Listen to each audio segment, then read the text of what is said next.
നിലവിലെ Indian cricket ടീമിൽ പേരെടുത്ത് ഒരു ബൗളറെന്ന് വിളിക്കുവാൻ കഴിയുന്ന ഒരേ ഒരു താരമേ ഉള്ളൂ. അതെ, ജസ്പ്രീത് ബുംറ. പക്ഷേ ബോർഡർ ഗവാസ്കർ ട്രോഫിയിൽ സിഡ്നിയിൽ നടന്ന അവസാന മത്സരത്തിൽ പുറം വേദനയെ തുടർന്ന് ഓസ്ട്രേലിയയുടെ ആദ്യ ഇന്നിംഗ്സിൽ ബോൾ ചെയ്യുവാൻ കഴിയാതെ പുറത്തേക്ക് പോകുന്ന ബുംറ വലിയൊരു ചോദ്യചിഹ്നമായി നിൽക്കുകയാണ് നമ്മുടെ മുമ്പിൽ ഇപ്പോൾ. ഒരുപക്ഷേ ബുംറയുടെ ടെസ്റ്റ് കരിയറിന് തന്നെ ഇതോടുകൂടി ഒരു വിരാമമാകും എന്നാണ് ചില റിപ്പോർട്ടുകൾ വരുന്നത്. ശരിക്കും എന്താണ് ബുംറയ്ക്ക് സംഭവിക്കുന്നത്? നമുക്കൊന്ന് പരിശോധിക്കാം ഈ വീഡിയോയിലൂടെ.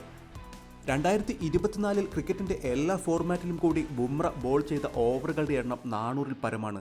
ഇതിൽ നിന്ന് തന്നെ ബുംറ എത്രത്തോളം ഓവർലോഡഡാണ് ഇന്ത്യൻ ടീമിൽ എന്ന് നമുക്ക് മനസ്സിലാക്കാം. ഇപ്പോൾ നടന്ന ബോർഡർ ഗവാസ്കർ ട്രോഫിയിൽ 32 വിക്കറ്റുകൾ നേടി പരമ്പരയുടെ താരമായി മാറിയിരിക്കുകയാണ് ബുംറ.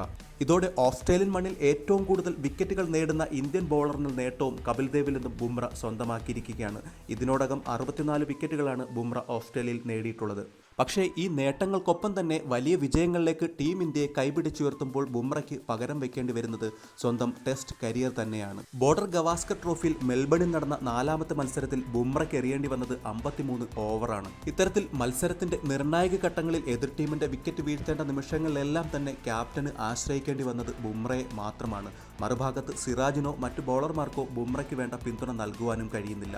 ഇടക്കാലത്ത് മുഹമ്മദ് ഷമി ബുംറയ്ക്ക് മികച്ച പിന്തുണ നൽകിയെങ്കിലും പരിക്കിന്റെ പിടിയിലമർന്നിരിക്കുന്ന ഷമിക്ക് ഇനി ഇന്ത്യൻ ടീമിലേക്ക് ഒരു തിരിച്ചുവരവ് ഉണ്ടാകുമോ എന്നുള്ള കാര്യം സംശയത്തിലാണ്. പരിക്ക് പറ്റുവാൻ ഏറെ സാധ്യതയുള്ള ഹൈപ്പർ എക്സ്റ്റൻസീവ് ബോളിംഗ് ആക്ഷനും അതോടൊപ്പം ടീമിലെ ഏറിയ ജോലിഭാരവും ഒത്തുചേരുമ്പോൾ ബുംറയുടെ ശരീരത്തിനത് താങ്ങുവാൻ കഴിയുന്നില്ല എന്നുള്ളതാണ് വാസ്തവം.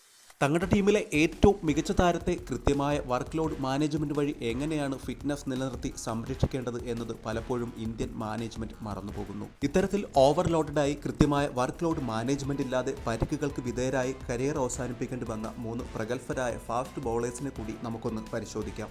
കപിൽ ദേവിന്റെ പിൻഗാമിയായി ഇന്ത്യൻ ക്രിക്കറ്റ് ടീമിലേക്ക് കടന്നുവന്ന ഫാസ്റ്റ് ബൗളറായിരുന്നു മൈസൂർ എക്സ്പ്രസ് എന്നറിയപ്പെടുന്ന ജവഗൽ ശ്രീനാഥ്. കൃത്യമായ വേഗതയും സ്വിങ്ങുമൊക്കെ ഒത്തുചേർന്ന് ആ കാലത്ത് ടീം ഇന്ത്യക്ക് വേണ്ട ഒരു പെർഫെക്റ്റ് ഫാസ്റ്റ് ബൗളിംഗ് ഓപ്ഷനായിരുന്നു ശ്രീനാഥ്. പക്ഷേ തുടർച്ചയായി മത്സരങ്ങൾ കളിക്കേണ്ടി വന്നതും അതോടൊപ്പം ഓവറായി ബൗളിംഗ് ചെയ്യേണ്ടി വന്നതിൻ്റെ ഫലമായി ശ്രീനാഥ് പതിയെ പരിക്കിൻ്റെ പിടിയിലമരുകയായിരുന്നു. കഴിവും വേഗതയും ഒക്കെ ഉണ്ടായിരുന്നിട്ടും 100 ടെസ്റ്റ് മത്സരങ്ങൾ പോലും പൂർത്തിയാക്കുവാനാകാതെ 2003 ക്രിക്കറ്റ് വേൾഡ് കപ്പിന് ശേഷം ശ്രീനാഥ് തൻ്റെ കരിയർ അവസാനിപ്പിക്കുകയായിരുന്നു. ക്രിക്കറ്റ് ലോകം കണ്ട എക്കാലത്തെ മികച്ച ഫാസ്റ്റ് ബോളർമാരിൽ ഒരാളാണ് ദക്ഷിണാഫ്രിക്കൻ പേസർ ഡെയ്ൽ സ്റ്റെയിൻ.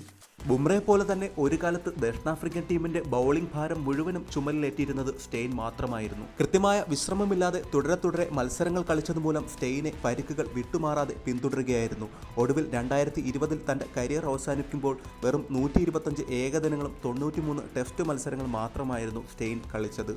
ക്രിക്കറ്റ് ചരിത്രത്തിൽ തന്നെ ഏറ്റവും വേഗമേറിയ പന്തെറിഞ്ഞത് പാകിസ്ഥാന്റെ മുൻ സ്പീഡ്സ്റ്റർ റാവൽപിണ്ടി എക്സ്പ്രസ് എന്നറിയപ്പെടുന്ന ഷോയിബ് അക്തറാണ്. വേഗത കൊണ്ട് ഒരു കാലത്ത് ബാറ്റ്സ്മാൻമാരുടെ പേടി സ്വപ്നമായിരുന്നു അക്തർ. കരിയറിന്റെ തുടക്കകാലത്ത് പാകിസ്ഥാന്റെ ലെജൻഡറി ബൗളേഴ്സായ വസീം അക്രമിനും വാക്കാർ യൂനുസിനുമൊപ്പം ബൗൾ ചെയ്തിരുന്ന അക്തറിന് പിന്നീടുള്ള കാലത്ത് മറ്റു ബൗളർമാരിൽ നിന്നും കാര്യമായ പിന്തുണയൊന്നും ലഭിച്ചിരുന്നില്ല. അമിത വേഗതയിൽ പന്തെറിയാൻ വേണ്ടി തൻ്റെ ശരീരത്തെ പരമാവധി ഉപയോഗിച്ചിരുന്ന അക്തറിൻ്റെ കാൽമുട്ടിനും തോളിനും നട്ടലിനുമൊക്കെ പരിക്കുകൾ പറ്റുന്നത് സർവ്വസാധാരണമായിരുന്നു. ഒരു ഫാസ്റ്റ് ബോളറിന് വേണ്ട എല്ലാ കഴിവും ഉണ്ടായിരുന്നിട്ടും വെറും 163 ഏകദിന മത്സരങ്ങളും 46 ടെസ്റ്റ് മത്സരങ്ങളും മാത്രമാണ് അക്തറിന് കളിക്കുവാൻ കഴിഞ്ഞത്.